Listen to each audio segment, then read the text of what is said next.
Okay, welcome. So I'm going to try something new. I used to watch a lot of Tim Ferriss and Kevin Rose. They had a show called The Random Show where they just spitballed for an hour or two. And I'm going to do that this episode. And I'm just going to do it by myself. So I've got a bunch of things on my mind and I'm just going to go through them. A lot of it you'll be really interested in.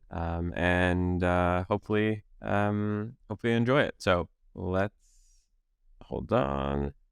So I'm going to talk about an insight I had this week. I'm going to talk about a regret I've had. I'm going to talk about the most interesting product I've seen this week.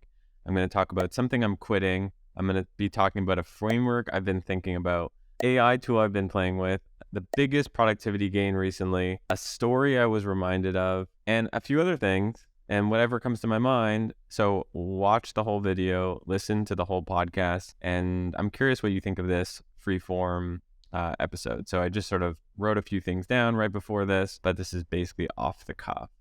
So one trend that I think is only going to continue, and I saw actually a tweet by Alex Lieberman, co-founder of Morning Brew, that got me thinking about this. So he says, the 4-step process of a creator entrepreneur. Number 1, build, buy a business. Number 2, create content about the process. Number 3, grow audience of people interested in the process. Number 4, reap benefits, new biz ideas, new biz to buy, feedback on your businesses, marketing, etc. Rinse and repeat. And I think he's absolutely right. I think creators are going to be creating a lot of new businesses. And, but there's one thing I think he's missing, which is there's going to be less ads from creators. And I think I'm an example of this. So this podcast was making $30,000 of revenue a month. When my co-host and I, Sahil Bloom, split up, I was like, I don't want to do ads. So I removed all the ads and I went from $30,000 a month to zero. I did it because, number one, I didn't really want to be honestly just like recording ad spots. Like it didn't feel fun. And I think that if you're going to be in content creation in some aspect, like have fun with it. So I didn't want to do that. And then also I felt that I can build communities, build products that I can just plug on the show here and people probably will go and check those out. So I removed everything and it went from, the people say turn a cost center into a profit center. That's like the narrative right now on Twitter. The example that a lot of people use is AWS, Amazon Web Services. So servers was a cost. Amazon ended up turning that into a product, and now they sell that product and make billions of dollars a year of profit from it. I did the complete opposite. I took something that I was making money and then I turned it into a cost. But my thesis is that long term, it's going to outperform. It's going to outperform. And I think that you're going to see a lot of creators. And that was the only thing that was missing from Alex Lieberman's amazing tweet today, which is I think you're going to see less ads from creators. So that's a trend that is only going to continue. Okay, next, the most interesting product I've seen this week actually came from an Instagram ad. It's called pairring.co. Pairring. I'm just going to their website right now. When you go to their website, and by the way, pear, like the fruit, P-E-A-R, ring, like a ring on, a jewelry ring. So when you go to their website, you see the world's biggest social experiment. It says single question mark, introducing Pair, the in real life social experiment taking the world by storm. Live in US, UK, Germany, Canada, etc. So it's basically a ring, a physical ring that people wear to make it easy to know who else is single around. So it's a small, quote unquote, a small subtle ring that makes a big statement. So it gives examples on the website, like if you're in a bar, you're on a train, you're at the gym, it allows people to see that ring, and instead of the dating fatigue that people are having this, on apps like Tinder, etc., they just see it and people can come up to each other, and millions of people have joined it. It costs $25, and I'm not trying to shill it. I just think it's really interesting because I have a framework for thinking about building products, and one of the frameworks is how do you build the anti-incumbent? So the incumbent here is Tinder. Like this is the complete opposite of Tinder, Hinge, Raya, all these dating apps. Literally a physical product that you pay for, versus a free product like a Tinder or something like that. And I just think it's absolutely brilliant. So that's just probably one of the cooler, most interesting products that I've seen all week. So check it out. Honestly, it doesn't make a difference if you're single or not. It's just it's cool to see how to come up with a product that's going to get people talking. And I love how they call it like a social experiment. They also have this thing called Pearfest, which is the world's biggest singles festival. So they're just like they're doing cool, very cool stuff. And they literally sold out of their first release. So something I'm quitting today. So I posted on Twitter 11 days ago and it got 6,000 likes. And I was like, what if I asked ChatGPT to basically get me to 1 million followers in 30 days? Okay, so I'm trying something really crazy with ChatGPT 4. So I asked it, you are TikTok GPT. I am your human counterpart. My name is Greg Eisenberg. I talk about internet communities, AI, and startups. I have 442 TikTok followers, and your only goal is to get me to 1 million TikTok followers in 30 days. Every day, I'll ask you what to record, and I'll record. I will keep you updated with follower counts and what people are liking. Don't let me down. Well, I did it for 10 days. Today's the 11th day. I learned a few things, but one of the things I learned was the content was bad. It was just like not interesting content. Despite that, I got, just under 2,000 followers from like that stunt, I guess. But I'm not going to continue because, and it's something I'm quitting because I was just, I'm not having fun with it. And then going back to what I was talking about earlier, like if you're creating content, you want to have fun with it. And I'm not having fun with it because the content that ChatGPT is outputting is just very, very low quality. And it doesn't mean I don't believe that ChatGPT could come up with really great scripts, because I've actually used it to create scripts for videos that have been really high quality. I've used it to create content that's been really high quality, but it's actually the way I set up this particular experiment, which is like, I'm just the liaison between ChatGPT and like, I'm relying on people to like comment, and then I feed it ChatGPT and it's just not working and I'm not having fun with it. So lesson learned, you can't leave ChatGPT on its own to create content. You have to, like if you want to create incredible content, it needs to be AI enhanced. It can't be AI driven just yet. Although with Agent GPT and the autonomous stuff that's coming out, I think that might change. But for right now, if you're watching this right now or listening to this right now, you can't really rely on AI to basically just like, hey, create a script and not give it feedback. It is very much an iterative approach with it. Tool I've been playing with this week, summarize.tech. So if you're anything like me, you love watching YouTube videos. And if you don't watch YouTube, honestly, watch YouTube. It's like there's so much incredible content out there that you can be learning from.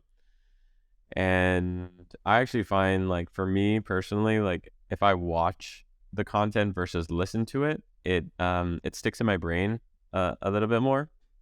So I do watch a lot of YouTube, and this tool I've been using this week has been called summarize.tech. And if you go to summarize.tech, it's a free tool. It says get a summary of any long YouTube video like a lecture, live event, or government meeting powered by ChatGPT. And it's all timestamped too. It's like pretty ugly UI and pretty ugly design, but it's really, really high quality stuff. There's a few ways I've been using this. One is if I'm not sure if I want to like dedicate an hour, like here, episode 95 of the All In podcast. I might not want to watch it for an hour, but I might be interested. Like some All Ins I like, some All Ins I don't like, or just less interesting to me. So I put it into summarize.tech. I can read the summary, and then it goes like, here, I'm reading this one. They're discussing the passing of Queen Elizabeth II. Elizabeth II was a symbol of service. I'm like, do I really care about this? Like, I don't know if I really want to spend an hour of my life watching this. So that's one way you could use summarize.tech. The other way is if you're creating content, either on Twitter or on a blog or on your Substack, or even on like website copy, you want to create compelling content. It just helps to like speed up the process for learning about stuff, right? So you might not have time to listen to 6 1-hour YouTube videos, but you might be able to just read the summary, or listen to different parts of it. So this has been a really fun one to play with this week. Summarize.tech. Okay, story I was reminded of. So I'll tell you a story I was reminded of, because I had like a Facebook memory. So 2014, in 2013, I sold a company to a social network called StumbleUpon. In 2014, one of our board members, Ram Sharam, who basically became my mentor in a lot of ways. He was he's a Silicon Valley OG. He was on the board of Google. He put some of the first dollars into Google. He is a billionaire, and he invited me to his Christmas holiday party. And he told me, he's like, there's going to be incredible people there. It'll be good for you to be there as a representative from StumbleUpon. Like, there's a lot of people you should know there. He's like, get there on time. So I get there, I think it was called for 6 p.m. I get to his house in it was in Atherton, California. I think it's the highest median net worth in America, if not the second. And I walk into this incredible house, and I think there was like Picasso's on the wall and crazy art and this huge tent outside, and they're serving, high-end wine and stuff like that. And I get there, and there's only I get there on time because he told me to get there on time, and there's only 10 people there or 7 people there in this massive space for 1,000 people. So I end up grabbing one of these expensive glasses of wine. I end up seeing this older couple, probably in their 80s. And I started talking to them 30 minutes, 45 minutes, an hour. The father was telling me he worked at Stanford and he was a professor, and he was telling me about physics. And the wife was also really interested in education, and so just we talked about all sorts of different things. And before I knew it, I had spent 90 minutes talking to this older couple, and I was missing my chance. I was missing my chance to take advantage of meeting all these people. Mark Benioff was there, Marissa Mayer was there, all these big shot people. I start getting nervous, actually. I think the grandmother, I think she was like, are you okay? And I was like, oh, I should go meet people here. And she goes, oh, I have someone to introduce you to. You said you're into videos, right? And at the time I was, the company I had sold to StumbleUpon was a video discovery app built on top of YouTube. I was like, yeah. She's like, I want to introduce you to my daughter. Her name is Susan Wojcicki. She's the CEO of YouTube. And I was like, oh my God. So she pulls me over to the other side of the room, introduces me to her daughter, which is way better than going up to a stranger and being like, hi, Susan. Someone like that. Hi, Susan. I'd love to introduce myself. No, her mom was like, hey, her mom and dad were like, you gotta meet Greg. He's awesome. I told her about our app, 5by. She had it on her phone. It was incredible. And a lot of amazing things came from that. And the lesson I have, the sort of lessons I have from that story, I was reminded of because of this Facebook memory, is that if there's going to be a lot of important people at a party, get there on time and speak to anyone. You never know who those people are. So good memory, and I wanted to share that one with you all.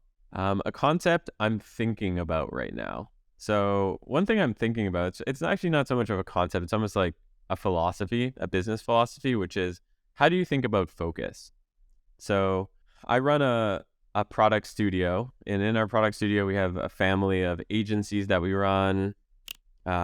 boringmarketing.com or dispatch.latecheckout.studio, our design subscription, or Late Checkout, our innovation agency. We've got all these agencies. We've got communities we run. You probably need a robot.com, et cetera, et cetera. And then products we're building, right? So we're doing all these different things. We have different leaders in our company who run these different divisions. I've been thinking a lot about, because I've been running this for 3 years, and I've been thinking a lot about how do you know when to focus?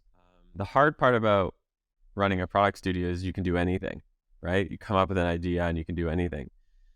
And I think, to Alex Lieberman's tweet point, like to his point, like these creators who are going to create products, like they're going to create tons of product. And I'm just trying to, something I'm thinking about is how much focus should you give to each product? Is there a point where you're not focused enough? And I think that's the reason why a lot of product studios have failed in the past. They've failed in the past because they've focused on too many things. They spread too thin. They quit the products too late or too early. And we've made those mistakes over the last 3 years in a lot of ways. And the way I'm thinking about it now is I want to be a bit more focused. And like we've got all these bets in these different categories, be it design or SEO with boring or AI and stuff like that. And I'd want to go deeper, not wider. And I think a lot of people are going to make a mistake around. They're going to go, I think the mistake that people make is they either go too wide or too narrow. They only focus on this one idea, or they're focused on 10 ideas and it's too much. So just something I'm thinking about and want to share with you all. Okay, the biggest productivity gain I've had recently. So the biggest productivity gain I've had recently was, drumroll please, deleting Twitter off my phone. I deleted Twitter off my phone and the quality of my life has skyrocketed. And this is coming from a guy who absolutely loves Twitter. And that's why it's such a quality of life increase. It's a quality of life increase because I'd be waiting in line for coffee during these like gap times or going for a walk and just subconsciously checking my phone. It got to a point where I was just checking it way too much. And I know a lot of people listening here have this problem too, right? Like, and it might not be Twitter for you. It might be Instagram or TikTok or whatever. And I can't tell you how incredible it feels to just delete these apps from your phone. And when you want to actually go and consume this content, go and consume the content on desktop and do it in like particular times, right? Oh, I'm going to, now I don't feel guilty when I'm on Twitter and I'm like, I'm going to, every morning spend 30 minutes on Twitter, enjoy it, write tweets, react to people, reply to people, see what's going on. So yeah, not enough people talking about what a productivity unlock that deleting Twitter or social media apps from your phone is. And I think I'll end this version of the Where It Happens random show with a bit of a regret I've had. It's really 2 regrets. So one is I only started posting on my Substack or newsletter weekly in like this year, 2023. So now I send out a weekly newsletter. If you want to subscribe, latecheckout.substack.com. And I'm absolutely loving it. Well, first of all, I'm just like enjoying doing it. It's really fun to write. The impact it's had on our businesses has been multiple 7 figures. It's incredible. So it's just like a reminder and a regret that I should have been doing this for years. And I know you're probably listening to this too, and you're like, you might not be writing weekly, but I feel like we all could write something weekly. I'm very inspired by Seth Godin. Seth Godin writes daily, and he has been writing daily for like over a decade. He's got like an incredible blog. Check it out. Seth Godin, like Google Seth Godin blog. And sometimes he'll just like literally post like a tweet size insight. And he's probably just, if I had to guess, he's probably like scheduling those, right? He's not writing it in the moment. But I think now with like schedulers, with having ChatGPT as your editor for grammar and stuff like that and ideation, like there really is no excuse for writing at some consistent basis. And maybe it doesn't need to be daily. Maybe it doesn't even need to be weekly. but even monthly, like start a blog, write monthly, put yourself out there, and the results that will shock you. They've shocked me. The other thing I also wish I had done is, and my other regret is, write on Twitter multiple times a week, like 3, 4, 5 times a week. I've been on Twitter since I think 2006, and I would tweet, but I wouldn't tweet like as much as I tweet now. Yeah, in the last 28 days, I had 45.5 million impressions on my tweets. That's like bigger than the size of Canada, bigger than California, and I built this audience starting in 2020. It really hasn't been that long. So you could do a similar thing in 3 years, reach 45 million people every single month, and all that's required is just coming up with ideas, editing those ideas, and just putting it out there and seeing what sticks, and finding your lane and finding your niche. So my only regret is I wonder if I would have started in 2007, 2008, would my audience be a lot bigger? And I didn't start collecting emails until 2020. So it was just a regret I had, and I'm happy I caught it early, and definitely something to think about for everyone. Go and write, and I think you'll enjoy it. So yeah, this ends this episode of The Random Show at Where It Happens. I hope you enjoyed it. This is what's on my mind right now. You are inside the brain of Greg Eisenberg, and if you liked it, share this episode with a friend and share it online, and subscribe to our YouTube channel. And like I said, I have no ads. There's no ads. And so I'm doing this, partially for me, because I think it's fun to do, but and also I think hopefully people enjoy it. So let me know if you do. It's been real. Later.